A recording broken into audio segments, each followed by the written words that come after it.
Everybody, another dark Sunday evening in the depths of the winter darkness. How wonderful to be together and practice, to really feel the strength and the support of everybody's zazen when we sit together like this. So tonight I want to give a slightly different kind of Dharma talk. We have the dedication ceremony coming up next Saturday at our Sangha Jewel Zen Center. Finally. We've been practicing together here for ages, actually, but we're going to make it official next Saturday morning. And the Sangha elders will be offering incense to the founders.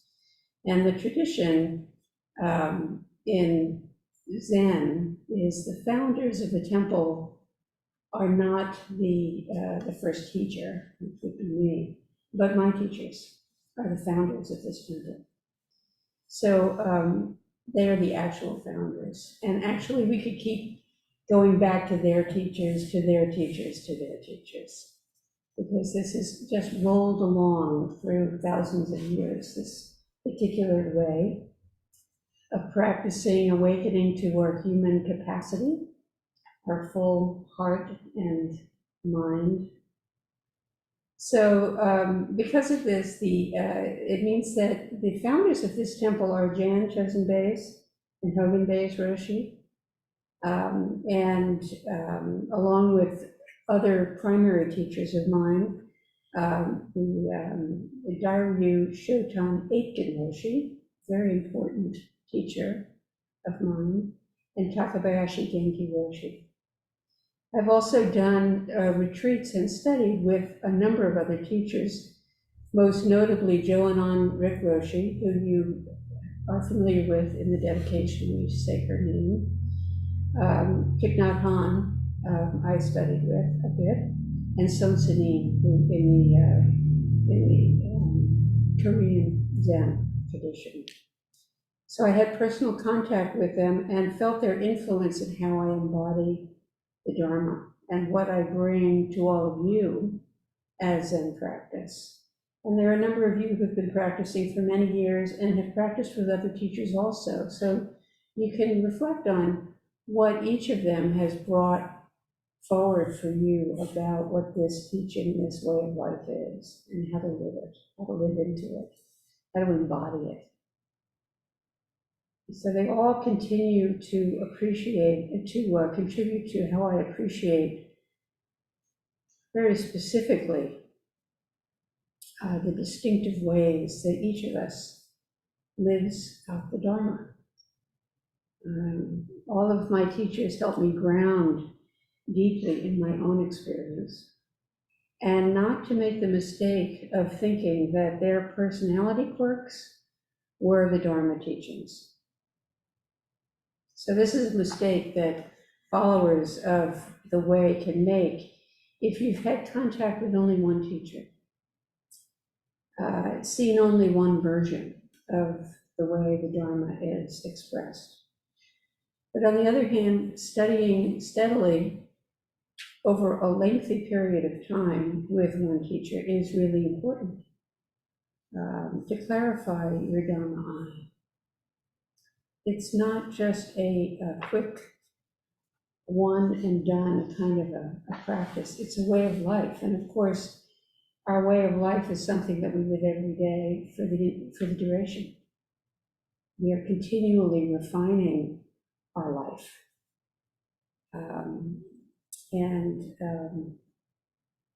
So when studying with a primary teacher, we received the lineage teachings, which are called the winds of the house, the winds of the house. We could call it the wings of the house also. And like when I co-teach with Sato, which I do a fair amount, she's in the Dharma cloud lineage, and we're in the white plum lineage. And I'm always struck by the difference in our lineage flavors, in how we teach and how we the things that we tend to emphasize, even though we are very much of one heart mind. We're good friends and Dharma sisters. So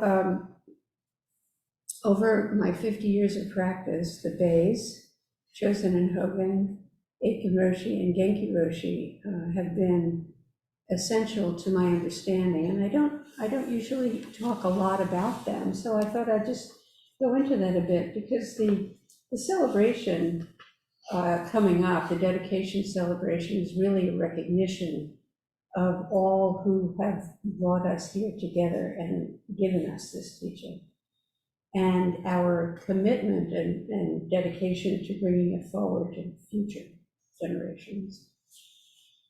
So each of my teachers I met in a different way.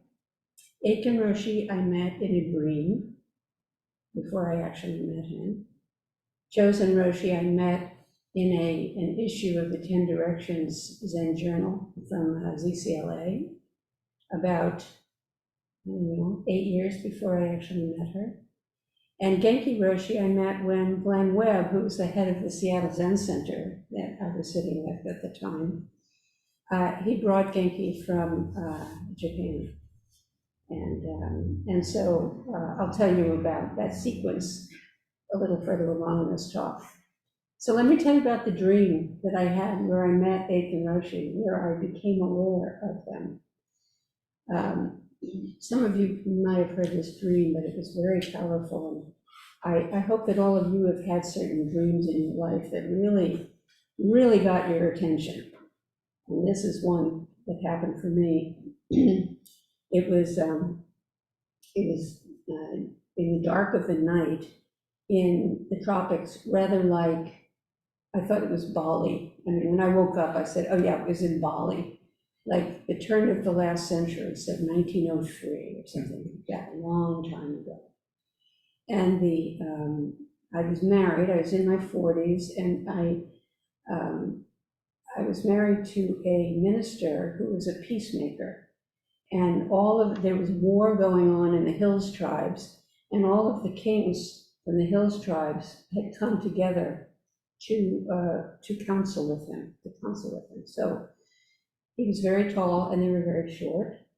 So I looked into the room where they were meeting, and I saw them all circle around him, and one of them threw a dart into his temple, and he collapsed on the floor, which was covered with a grass mat, and a pool of blood started to gather, and I realized, oh, we have to get out of here. So I looked to the back, by the back door, and my 8-year-old daughter was there with her nurse, her Amma, and the Amma was looking out into the dark, and she pushed my daughter toward me and said, go, they're meeting out there. If you can get there, you'll be safe. And so I grabbed my daughter's hand, and we ran out into the night, which was ringing with the sounds of insects. And I saw off in the distance a fire, and there were a bunch of people sitting around this fire. And just before we got to them and we started to hear their voice, there was a ditch that we had to jump across. So we jumped across, and I reached to catch the grass on the other side and cut my hand and got to the other side. And when we got there, I knew we were going to be safe, and I exhaled. And I woke up. And when I woke up, my whole body was like, what was that? Because it was very unusual, it was very powerful, and it didn't have a psychological feel to it particularly. I was really puzzled. So at the time, I was sitting in Seattle with the Seattle Zen Center, Glenn Webb's group, in the art building, in the painting studio, actually. And he was very excited because he said, we are going to have a visit from one of the first American Zen masters. So be sure you come on Wednesday night for the sit. So when we got there, in walked Aitken Roshi, and he was the person in the dream. So when we walked in, I was like, oh boy, that is really incredible. That is the person in the dream. So of course, afterwards, he announced that he was going to be giving a Dharma talk that Saturday in a full-day retreat, which I went to. And when I did Sanzen with him, I told him about the dream, and he said, well, it's true we have an affinity, but I have an affinity with many, many people, which was his first teaching to me. About what he was saying was, be careful about what you project onto me.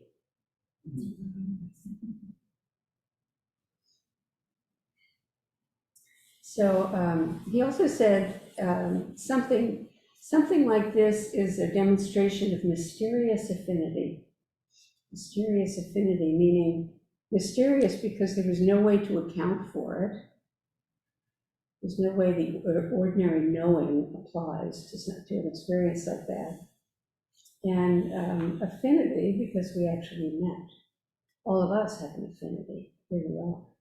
If we didn't have an affinity, we wouldn't be here, right?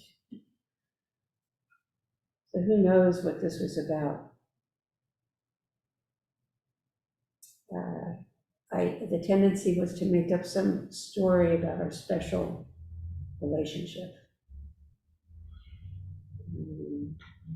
So he was very careful. He was a very ethical human being. And now that I'm a Zen teacher, I really appreciate how much care he took with his students. And I can affirm that we have a special relationship, and one that transforms all of our lives. Hopefully I contribute something to yours, and you definitely contribute much to mine. So any important relationship, any important connections that we make with others demonstrates our affinities. And so we can think about everything that happens to us as an expression of affinity, which is probably another word for karma. And what shows up is all about what our life is related to. So he announced at this one-day session that there was going to be a 3-day training period at the Maui Zendo in Hawaii. And of course I signed up and went.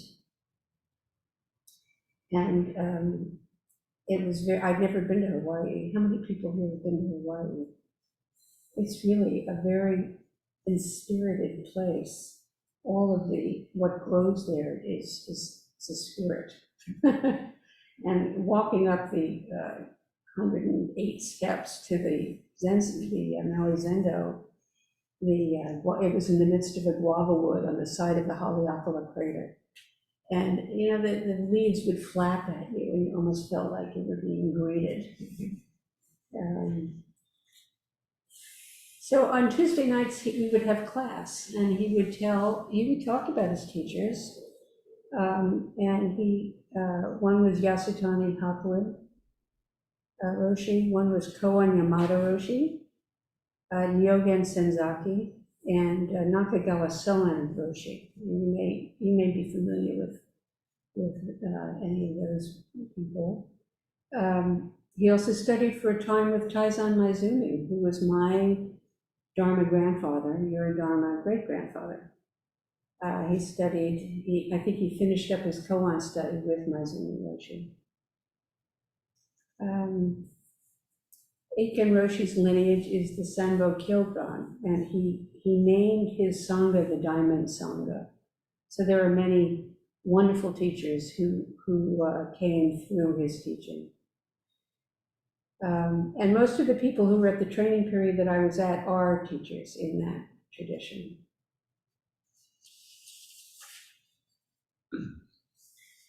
Eiken Roshi was a political activist. Anybody here know Eiken Roshi? Did anybody else come across him? Yeah. And he was a member of the Fellowship of Reconciliation, and he also helped to found the Buddhist Peace Fellowship, along with Thich Nhat Hanh and a number of others. people. He was dedicated to activism, and he was not tolerant of fixed views, either among right-wingers or left-wingers.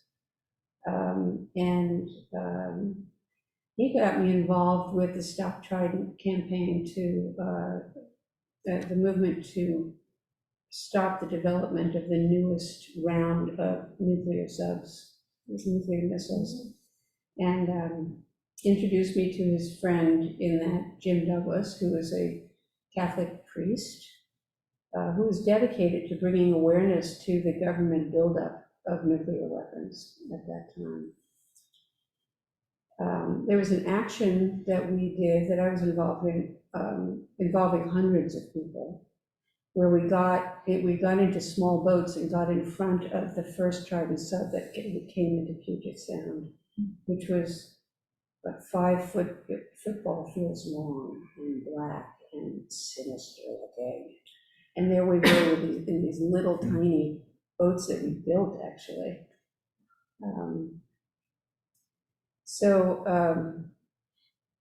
And we thought, it might be that we would make such a splash that somehow they would interrupt the plan to send out these subs into the world's oceans. It didn't. However, it did pause the development of that kind of weaponry for a few years. Anyway, that was where I learned the Heart Sutra by heart, because Roshi and I and a couple of other people got into a canoe and canoed toward the Bremerton sub base and to a beach where we chanted the Heart Sutra back and forth for a couple of hours, actually, beating the drum. And by the end of that, I had learned the Heart Sutra. Yeah. Maui Zendo is a beautiful, beautiful place. And there was a really large garden that we cultivated during that work period, from which we ate. And there were also banana trees and avocado trees that provided for us. Eike Roshi was kind of formal, a little stiff, kind of.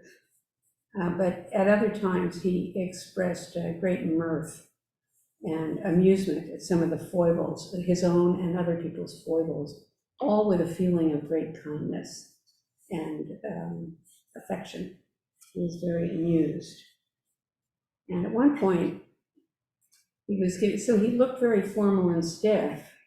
But once he was giving a Dharma talk, and in the middle of it, he stopped and he said, "How am I doing?" Which was so vulnerable. He was so vulnerable. It was very sweet. And it also gave us all permission to be real, because he was quite real.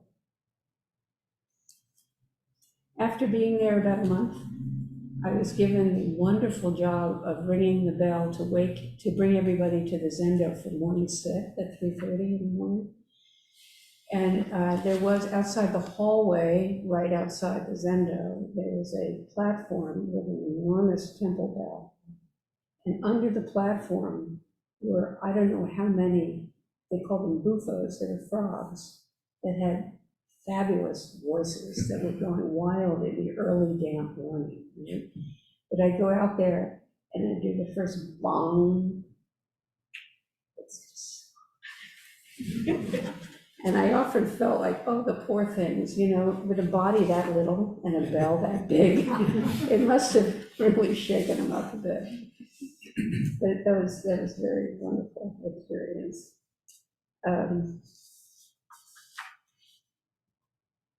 And another thing that I remember vividly was after the last session. So it was a 3-month training period, and each month the first month we had a 3-day session, second month 5-day session, third month 7-day session, which seemed like a lot. But at the end of at the very end of the last session, he said he really wanted to take us to the 7 sacred pools, and so we could dunk in the pool, in the sacred pool, which is, there were a number of waterfalls that cascaded into it, and there were flat rocks to sit on. So we all took off all our clothes and got in, and I was very struck by how unself-conscious he was in his nakedness. I mean, I was shocked. Taking off your clothes, even the Roshi took off his clothes. And, but it felt very simple and very primitive. It was very much like the whole feeling of the training, which was just to bear it all. It's great. Beautiful place, if ever you have a chance to visit there. There was no one there but us, although my impression is now it's pretty built up as a tourist spot. But Roshi was monastically ordained, but he never took up the trappings of being a monastic. He lived out the heart of the Dharma in very ordinary ways and very engaged in the world ways, and was an iconoclast, which mirrored my own tendency and continues to. My sensibility as it applies to Dharma teaching and practice. Simple, simple, simple, but real, all the way down to the very bottom, which is near bottom. He didn't talk about enlightenment. I don't know that I ever heard him use that word, actually. But he did talk about opening the Dharma eye. That was his phrase, opening the Dharma eye. And I really appreciate it, and you probably have heard me say it a bit, because it's such a perfect description, really, of what happens as we slowly kind of get what is being talked about and what we're going for. And it's also the absolute experience, the direct experience of sitting in zazen with nothing going on but the enormity of presence. And the eye is wide open. And once that is experienced initially, it continues to unfold. And it continues to inform everything that we think and experience. So he would talk about opening to ever brighter awareness of what we already are and what our life already is. Not fancy.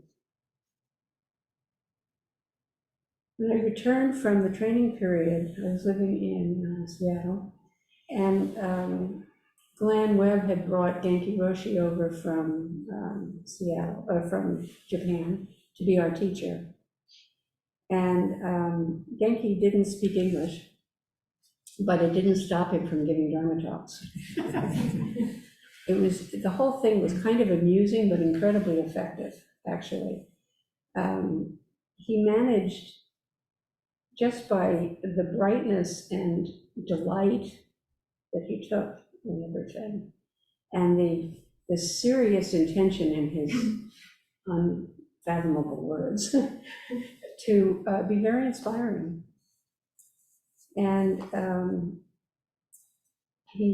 I received Jukai from him the first time, but it was not called Jukai, it was called a Rakasu ceremony. We got a Rakasu, and this is it, I thought I'd wear it tonight, that was sewn in Japan, that he ordered for his students, and we all got a name. And that was the ceremony. This was a Rakasu ceremony. No mention of precepts. Very, very different from what Jukai is in our lineage. So this is part of the winds of the house. Since that time, I think most lineages relate the Rakasu receiving to the receiving of precepts. And it was only when I met Chosen that I learned about what this was all about, which is that when the first teachers came over from Japan and China, they were most concerned about helping students have very deep experience. It's called Kensho, where the mind just cuts out. You're no longer thinking. And it's a great reunion with our wholeness. It can be very, very, and after that, then teachings can begin. But because there was no cultural orientation to Buddhism, there wasn't a lot of teaching initially in Zen. It was just you sit and you experience, and you be puzzled by what this is all about that somehow seems really significant, but you don't know why. Right?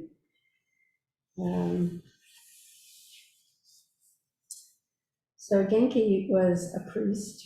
He lived in a monastery. He had been an orphan and had been adopted into the monastery system. He was an artist, a landscape designer, and a potter, and a terrific cook, a really good cook.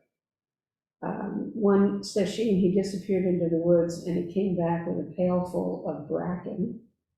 And then he went to the fireplace and got all the ashes out of the fireplace and dumped it in the pail and put a bunch of water in there and left it overnight. And then the next day, he washed it all up, added some rice vinegar and shoyu, and it was incredibly delicious. And that's what he was like as a cook. I mean, it was kind of amazing what he would come up with. And it was always very, very, very simple, very delicious. So that was his dharma. And he also, he gave me a gift once of a bowl that he had made, and he titled it Whiskey, which also prompts me to share that he was a huge drinker, and he actually died of liver disease. And that was a problem. It was a real problem, his drinking, and brought it into the Sangha. There was a lot of drinking and drugging going on, following his example. He didn't intend to, but we just thought, the Roshi, whatever the Roshi does, is dharma practice. So that was very disillusioning and in an important way.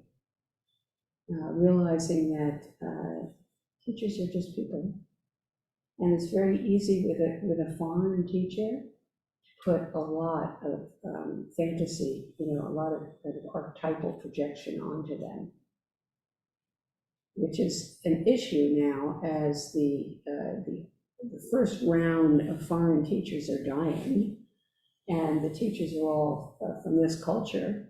It's not as special. It's not as, what would be the word? Something kind of magical. Exotic. Exotic, thank you. It's not exotic, but it was very exotic when Genki was at the helm. And one other thing, he was very independent in how he did things materially. So a member of our Sangha died, and he asked me to make a rakusu for the funeral, for him when he was conducting the funeral. And it was a rakusu that was this big, it's huge, made out of ikat cloth. So that really impressed me. It was hard too, because I had to figure out, anybody who's made a rakusu knows how complicated they are, and figure it out in a bigger size was very, it was important practice. And communicated to me his faith that we could do it in this way, and he could trust that I would figure it out, which was great. Oh, one last thing. So Genki would give Dharma talks, and they would be translated by Genjo and Ranello. Genjo was his student, he dated Genjo. And Genjo has a Dharma center in Seattle, and has for many years. And Genjo would translate the Dharma talks, but Genjo didn't speak Japanese.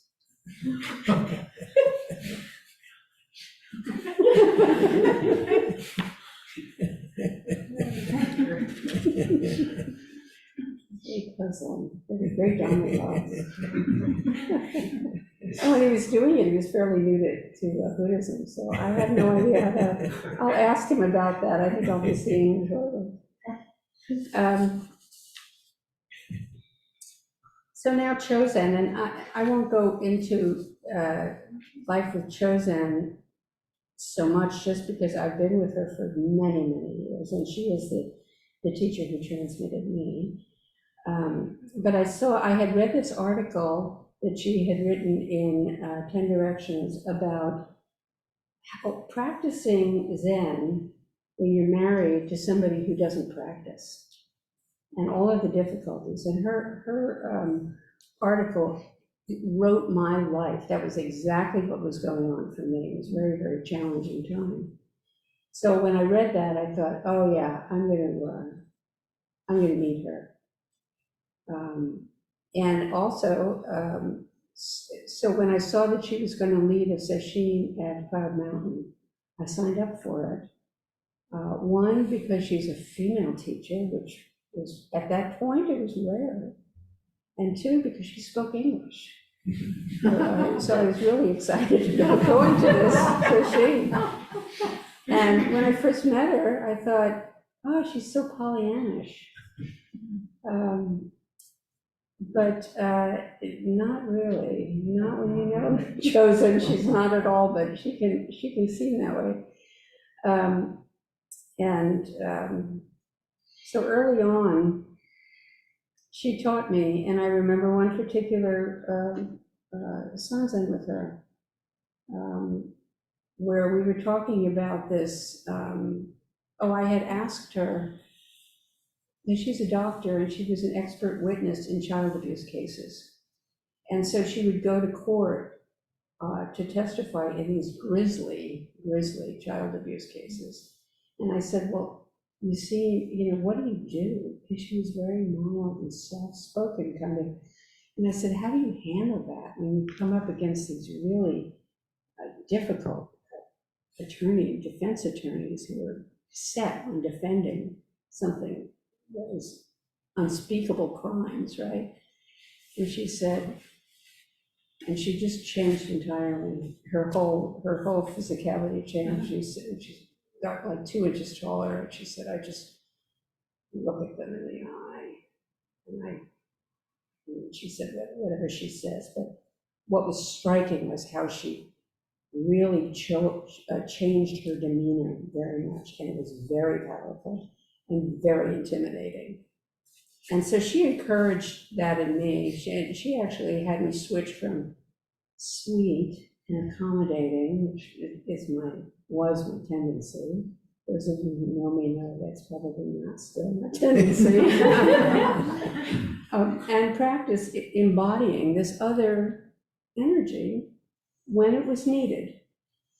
When it was needed, she said, this is part of being able to be a person of the way who is a bodhisattva and can gather energy that is needed in various difficult situations.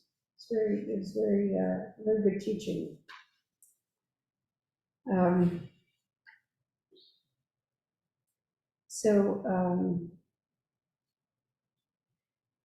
see. I've been practicing with her since 1987.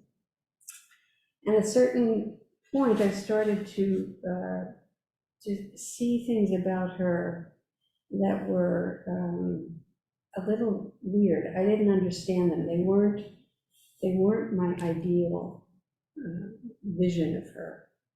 And when you fall in love with somebody, at a certain point, suddenly the dream is dispelled. And that kind of happened in the midst of a project that we were doing that was very demanding and stressful, and there were a lot of people involved. And anyway, so I got a little bit paranoid about her, and I've heard this from certain of my own students. There's a time when, can I trust you? Can I trust you? And at a certain point, I talked to her about that, and she said, don't trust me, trust the Dharma. And at that point, which is one of my mantras, trust the Dharma. But at that point, as soon as I had sorted that out, I realized, yeah, she always practices and she tells the truth. And the rest of it's personality. And the rest of it was all wrapped up in my own idealized teacher who's like perfect and going to just save me and show me everything that I need to know and knows more deeply about me than I know about myself.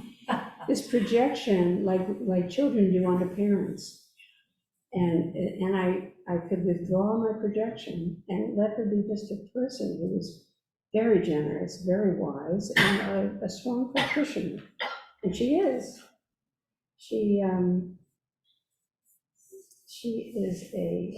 She's a master. She's a true master of being her. And that's we're all using practice, involved in practice, to really come fully into our own capacities, into our own lovingness, our own ability to be kind and to be intelligent and creative.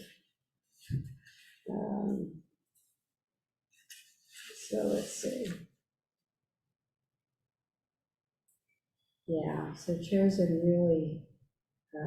really helped me trust my own practice and trust my own life. And it was the most important disillusionment. So disillusionment, I mean, we can all say, oh yeah, I want to get rid of my illusions. But being disillusioned can be a very difficult time in the course of practice, because each of us brings our own expectations of what practice is, and then slowly we see what it actually is. And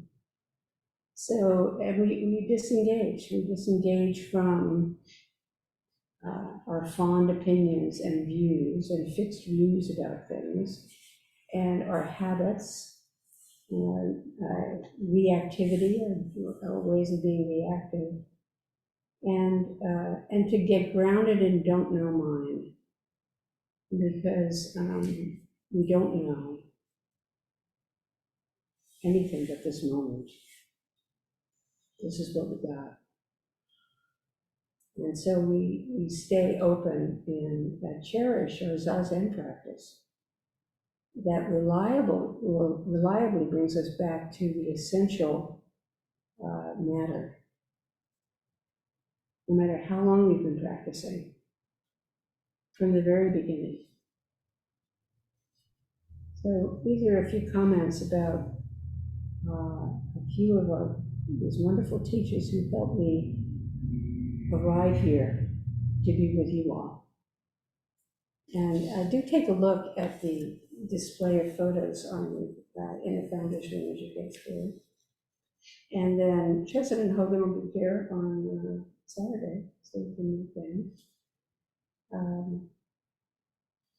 Thank you.